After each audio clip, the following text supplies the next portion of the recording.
এত গরমের গরম রে ভাই, কি বলবো। অলরেডি 42 ডিগ্রি 43 ডিগ্রি উঠে গেছে দুবাইতে। এখনও তো কেবল গরম শুরু হচ্ছে আর কি। এবার যে কত উঠবি, 50 না 60 উঠবি আল্লাহ মালিক জানে। তারপরও মোটামুটি সব কিছু দেখলে মন ভালো হয়ে যায় দুবাইতে। দুবাই হলো মন ভালো হওয়ার দেশ। তো কিসের জন্য মন ভালো হয় চলেন আপনাদেরকেও একটু দেখাই। দেখেন এখানকার প্রকৃতি কত সুন্দর, দেখছেন? খালি এতটুকুই না, দেখেন কত সুন্দর প্রকৃতি এখানকার।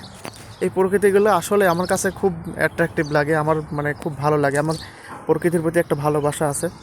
দেখেন কত সুন্দর সুন্দর ভিলা। আমি আছি একটা দুবাইয়ের ভিলা কমিউনিটির ভিতরে, ঠিক আছে? তো এই যে এটা দেখতে পাচ্ছেন, এটা হলো আমাদের বাংলাদেশে কৃষ্ণচূড়া গাছ। তারপরে ওখানে যে আপনার দুবাইতে বলে জিয়াটেরি, আমাদের নিম গাছ। নিম গাছ দুবাইতে প্রচুর পরিমাণে পাওয়া যায় আর কি। আর এই দেখেন, আর আমি এই যে এই ভিলাতে এখন একটা অর্ডার দিছি, এখানে এই ভিলাতে একটা অর্ডার দিছি। দেখতে পাচ্ছেন আশপাশ কত সুন্দর পরিবেশ, দেখছেন? আর এই গাছগুলো দেখেন কত সুন্দর করে এখানে সাজাই রাখছে।